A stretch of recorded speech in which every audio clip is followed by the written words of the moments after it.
Zone Europe. Allô, Willkommen, bonjour et bienvenue dans Zone Europe, un numéro spécial franco-allemand. L'occasion avec nos invités d'apprendre à mieux se connaître. Regardez. Zone Europe, l'invité politique. Bonjour et bienvenue sur Sensation, je reçois Christophe Arendt. Bonjour. Bonjour. Vous êtes député de la 6e circonscription de la Moselle, président du groupe d'amitié France-Allemagne, mais aussi de l'Assemblée parlementaire franco-allemande. Pour commencer, pour vous, que représente cette amitié franco-allemande ? Alors l'amitié franco-allemande, ça va être très rapide. Pour moi, ça représente aujourd'hui le gage et la garantie de la paix. C'est que lorsque la France et l'Allemagne sont amis, que l'Europe est en paix et que l'Europe peut progresser. Et comment elle se caractérise, cette amitié, dans votre circonscription ? Alors ici, la caractérisation majeure qui va vous parler très rapidement, c'est que nous avons monté le taux de survie après l'infarctus du myocarde, la crise cardiaque aiguë, à 93% grâce à une prise en charge en cathétérisme cardiaque de l'autre côté de la frontière. Ça, c'est une amitié efficace, une amitié qui se traduit par du concret. Et pourquoi cette amitié franco-allemande est aujourd'hui importante ? Alors aujourd'hui, l'amitié franco-allemande est capitale parce que je vous l'ai dit, pour moi, le seul gage de paix durable, c'est l'Europe. Et l'Europe ne peut pas avancer sans un couple, un moteur franco-allemand fort. De quoi peut-on s'inspirer de l'Allemagne ? Y a-t-il des bonnes pratiques dont on peut s'inspirer ou dont on s'est déjà inspiré ? Il y a toujours des bonnes choses qu'on peut prendre chez l'un et chez l'autre. Et je ne suis pas, moi, quelqu'un qui suit systématiquement à dire « Ah bah là, regardez l'Allemagne ». Non, par exemple, des choses qu'il ne faut absolument pas prendre chez eux, c'est leur système ferroviaire. Le train, ça, il ne faut absolument pas prendre chez eux. Pour quelle raison ? Parce que ça ne marche pas. Parce que ceux qui aujourd'hui nous expliquent qu'en matière ferroviaire il faut faire comme l'Allemagne, ils sont dans l'erreur. Ils ont des choses qui sont centralisées sur chaque land, ce qui fait que les interconnexions sont mauvaises et on perd du temps. Ce qu'on peut regarder chez eux, par exemple, c'est dans leur système politique, la décentralisation, les compétences qu'ont les Länder. De regarder aussi le poids du Parlement en Allemagne, à quel point les parlementaires là-bas sont vraiment des inspirateurs de la politique du gouvernement. Et d'où vient cette image et les qualités que l'on prête à l'Allemagne ? L'Allemagne, elle a une image de fiabilité. Voilà, c'est le fameux Made in Germany. Et d'où vient cette fiabilité-là ? Ça vient assez loin, ça vient de la révolution industrielle, à la machine à vapeur. L'Allemagne a gardé le compagnonnage dans son industrie. Et l'Allemagne a, par ce compagnonnage dans son industrie, développé toute une industrie qu'on appelle le Mittelstand. C'est un petit peu des entreprises familiales qui se finalement transmettent de père à fils. Et ça a donné cette fiabilité. Alors, je le disais tout à l'heure, vous êtes président du groupe d'amitié France-Allemagne à l'Assemblée nationale. À quoi sert ce groupe ? Alors le groupe d'amitié France-Allemagne, il sert essentiellement à deux choses. La première, c'est faire se rencontrer des députés allemands et des députés français. Et la seconde, c'est faire venir vers les députés français des personnes ou des institutions qui représentent le fonctionnement de l'Allemagne pour gagner en connaissance de son voisin. Ça se caractérise comment sur le terrain ? Alors sur le terrain, on faisait des réunions au moins une fois par mois. Alors par exemple, on fait venir dans ces réunions l'ambassadeur d'Allemagne à Paris qui nous explique la politique gouvernementale. On peut faire venir par exemple aussi les différentes fondations. On a fait venir la secrétaire générale de l'OFAGE ou on fait venir par exemple la présidente, la directrice de l'Institut français de Sarrebruck. Un autre groupe dont vous êtes même président de bureau, c'est l'Assemblée parlementaire franco-allemande. C'est une coopération née en mars 2019. Comment est née cette initiative ? Alors cette initiative, elle est née de finalement, tout le début, c'est le discours de la Sorbonne du président Macron. Et l'Allemagne n'a pas répondu au niveau étatique, mais c'est 3 députés allemands, Andreas Jung, Franziska Brandner et Michael Link, qui ont répondu dans une tribune. Et je me suis joint à ces 3 personnes-là pour prendre une première résolution qui a créé un groupe de travail de 9 députés allemands, 9 députés français, qui sont allés plus loin après, qui ont fait 2 choses. Inspirer le traité d'Aix-la-Chapelle, et travailler au renforcement de la collaboration parlementaire et donc créer l'Assemblée parlementaire franco-allemande qui est composée de 50 députés français, 50 députés allemands. Et donc quel est son rôle ? Il est plus législatif ? Alors non, on ne peut pas être législateur parce que c'est l'Assemblée nationale et le Sénat en France et le Bundestag en Allemagne. Le rôle, il est plusieurs rôles définis au départ. Le tout premier, c'est de vérifier l'exécution des traités entre la France et l'Allemagne.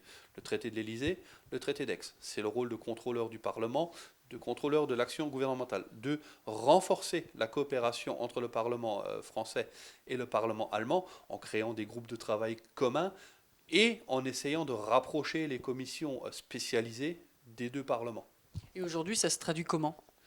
Alors aujourd'hui, ce matin, j'avais encore un coup de fil avec mon homologue allemand parce que demain nous avons une réunion de bureau pour la prochaine plénière qui aura lieu le 22 janvier, date symbolique dans le franco-allemand.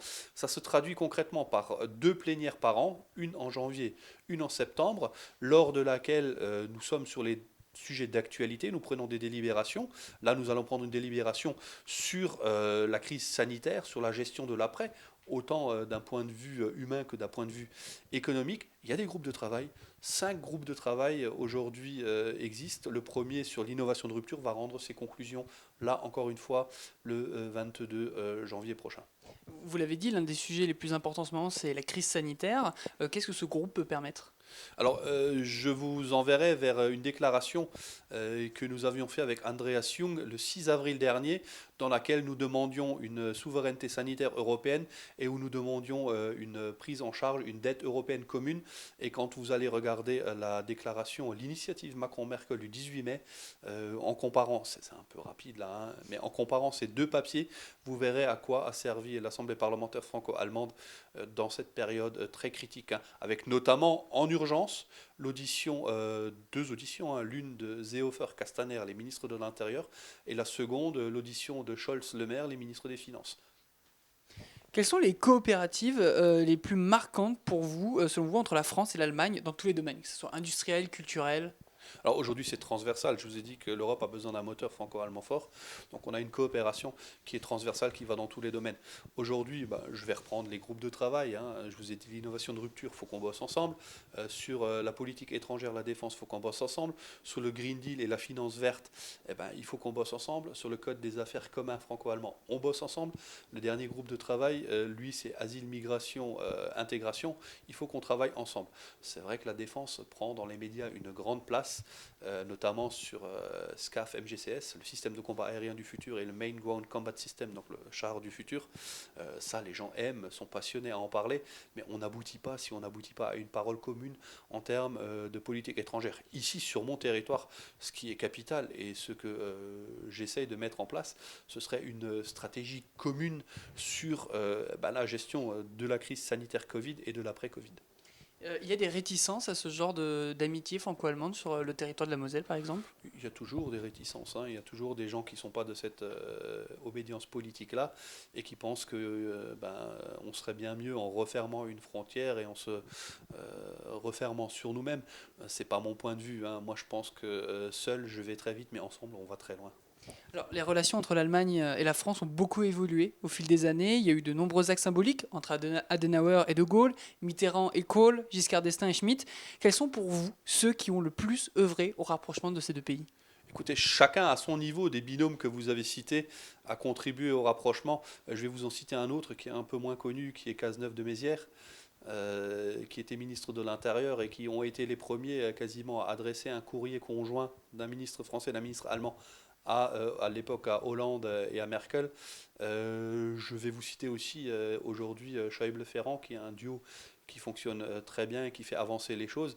Je pense que finalement le plus important, ça a été les premiers, c'est Adenauer, De Gaulle, parce qu'eux, ils ont vraiment dû faire, c'était pas de l'amitié, c'était de la réconciliation.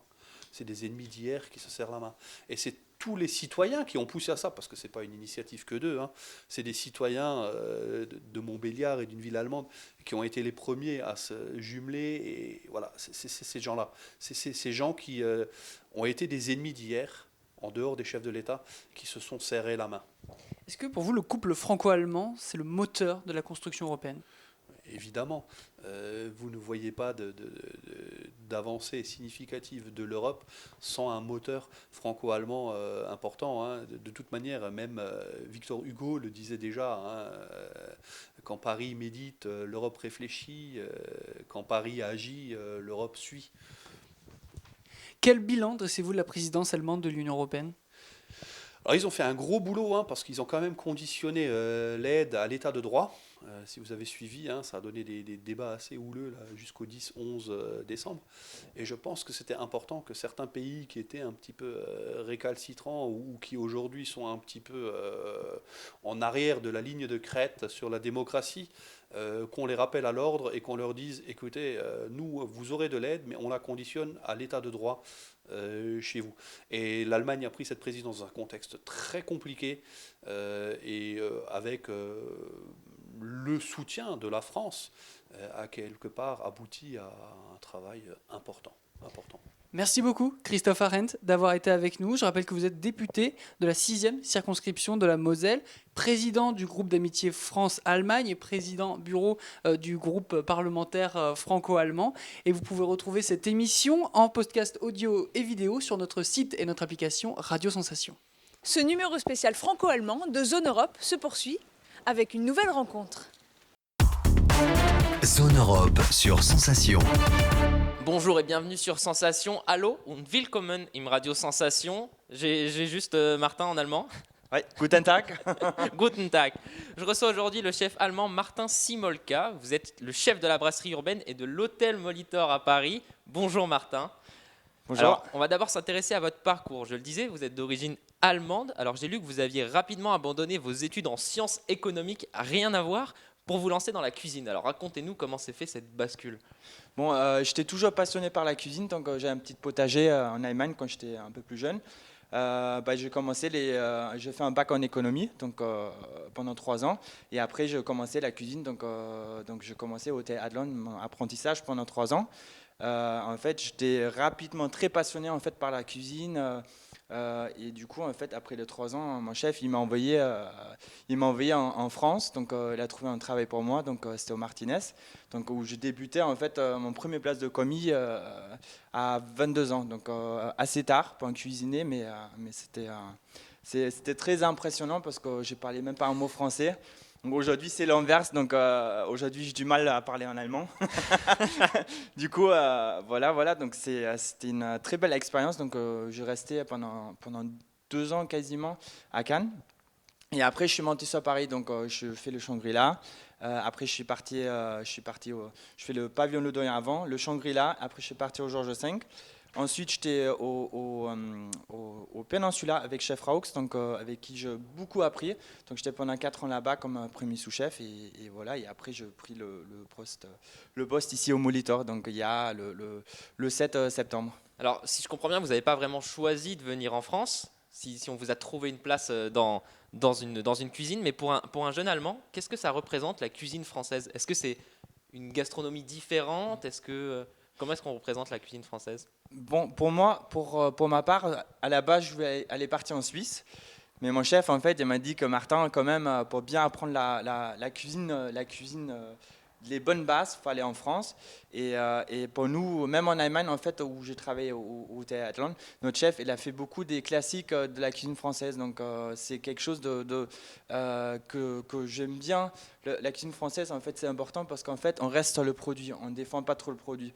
Aujourd'hui, en Allemagne, on commence à déformer trop le produit. Mais par contre, en France, en fait, on reste sur le produit, sur le terroir, sur les circuits courts. Donc, ce qu'on fait aujourd'hui à la brasserie aussi. Donc, vraiment travailler sur des produits du terroir, les classiques, revisiter un petit peu donc, au niveau, au goût du jour. Donc, pour moi, la cuisine française, c'est beaucoup de choses, quoi. Et est-ce que l'idée que vous en aviez, c'est vraiment celle que vous voyez tous les jours et celle que vous avez apprise? L'idée que vous faites de la cuisine française, vous dites on ne transforme pas forcément les produits. Est-ce que c'est le cas partout? Est-ce que c'est vraiment ça que vous avez retrouvé en France? Oui, ce que j'ai retrouvé en France, oui. Donc quand j'ai débuté en Martinez, c'est vraiment on travaille avec des produits du Sud, donc avec beaucoup d'huile d'olive. On a fait des huiles infusées, on a travaillé avec des anchois, des sardines, avec beaucoup de poissons. Et quand je suis monté sur Paris, donc c'était un peu différent. Donc on travaille beaucoup plus avec du beurre, avec la crème fraîche. Donc comme en Allemagne, souvent mes parents ils me disent qu'on cuisine quasiment que avec du beurre et la crème fraîche, quoi. Justement, vous parlez de l'Allemagne. C'est quoi les plats les plus populaires en Allemagne? Les plats plus populaires, donc il y a la choucroute. Donc c'est un gros classique. pas forcément où je viens. Donc moi je viens je suis originaire de Sachsen-Anhalt. Donc il y a Freiburg. Donc c'est pas le Freiburg. Que nous, on Freiburg, connaît. c'est un autre Freiburg. C'est une grande région de vin aussi. Donc il y a beaucoup de vin les plats là-bas, c'est souvent après on mange des spätzle, on mange à Noël on mange des petites klöße, des klöße.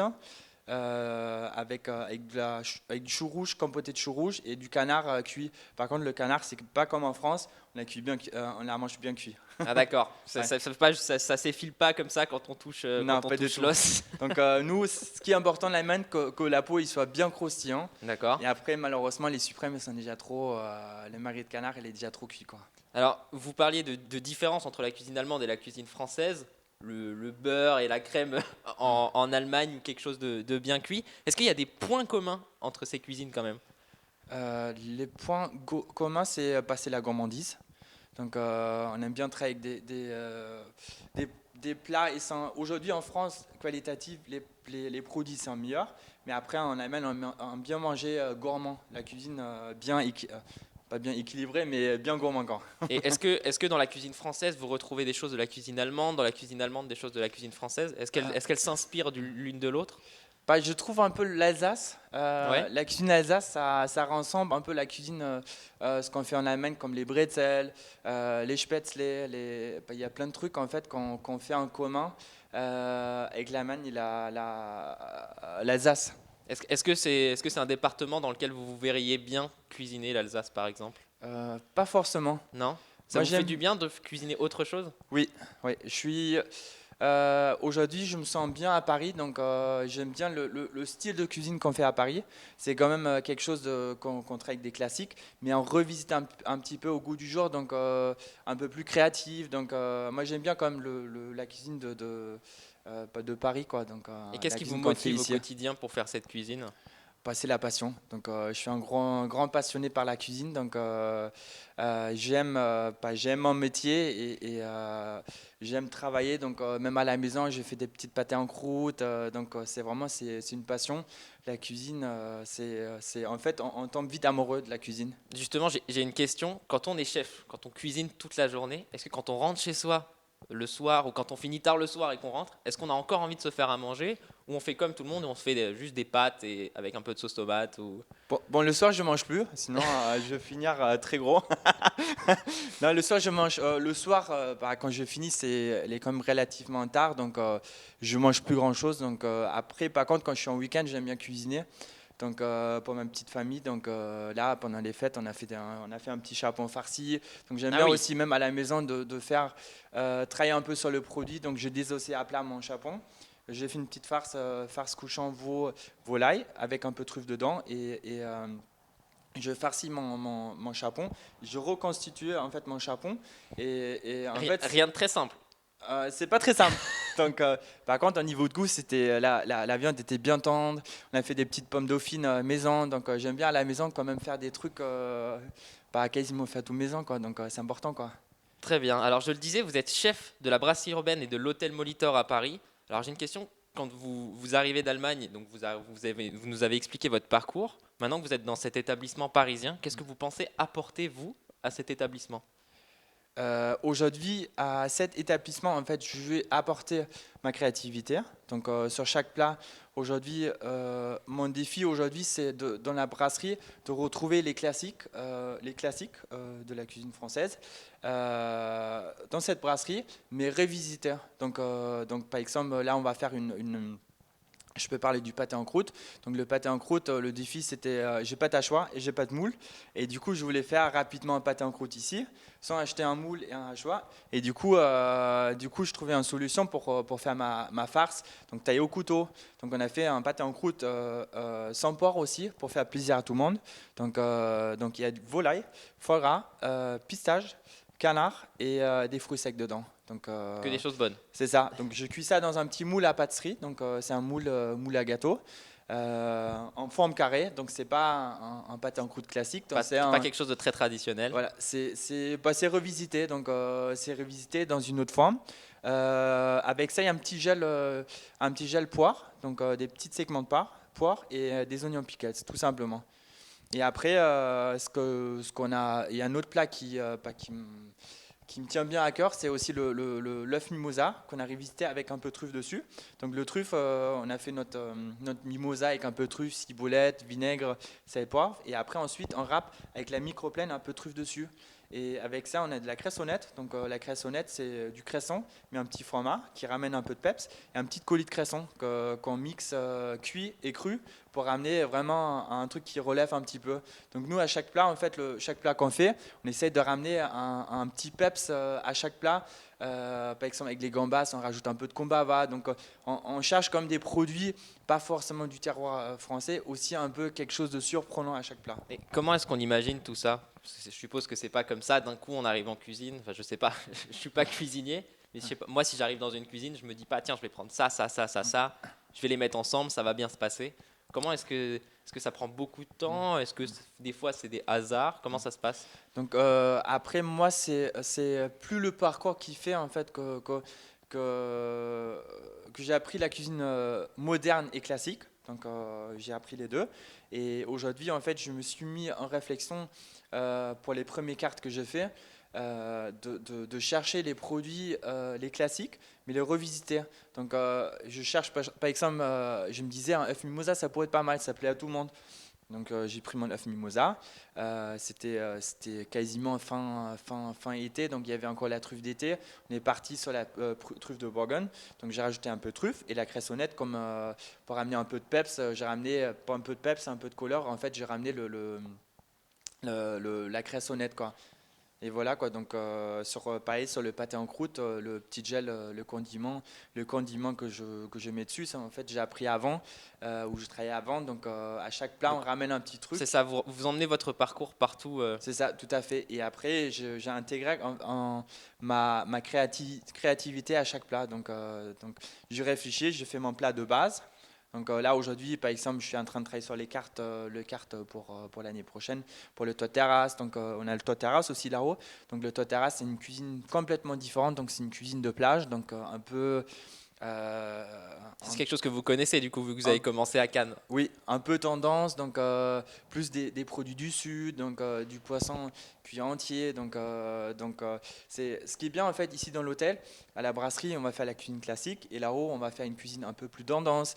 Au club, on va faire une cuisine healthy. Donc il y a vraiment plein de. C'est comme un terrain de foot. Donc on joue sur chaque terrain pour faire une autre carte sur les banquets. On rassemble un peu toutes les cartes. C'est ça qui vous plaît? Oui, c'est ça. Très bien. Alors, juste, on vous parliez des œufs mimosa, du pâté en croûte, de toutes ces cartes que vous avez la possibilité d'élaborer. Quel est le plat que vous préférez cuisiner? Le plat que je préférais cuisiner, en entrée, c'est le pâté en croûte, donc, que j'adore. Et après, en plat, j'ai mis un plat en place. Donc, c'est un petit cabillaud cuit vapeur qu'il est cuit 5 minutes au four, donc cuit à la perfection. Avec un petit risotto d'épeautre et un taboulé de chou-fleur, une jute marinière. Donc c'est un plat qui marche très très bien. Les clients ils adorent et moi j'aime bien manger parce que c'est comme c'est la cuisine. Aujourd'hui je cuisine pas trop, je cuisine avec du beurre mais un petit peu moins parce qu'aujourd'hui il faut faire comme attention à la ligne. Les gens ils font plus attention qu'avant. Donc le risotto. Les risottos, je mets une petite pointe de beurre dedans, mais après j'aime bien mes poissons le cuire au four, au vapeur, donc pas trop rajouter la matière grasse quoi. Et le plat que vous préférez manger, c'est quoi? Bah, c'est ça, c'est mon plat préféré, donc mon dessert préféré. Ah, c'est un dessert. D'enfance, c'est le riz au lait. Donc le riz au lait, c'est ma grand-mère qui m'avait fait des fois pendant 2-3 fois dans la semaine.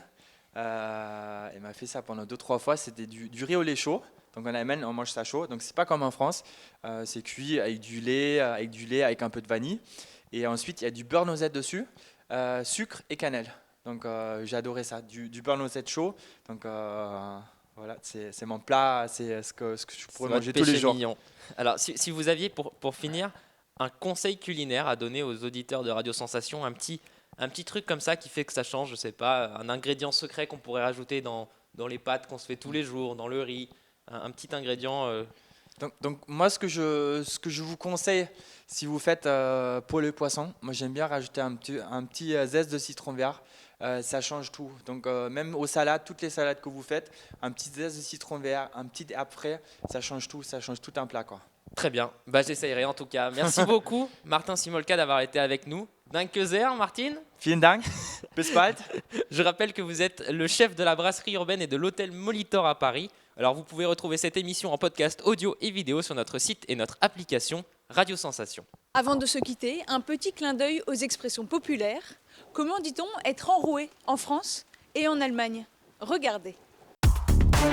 Zone Europe, expression d'ici et d'ailleurs.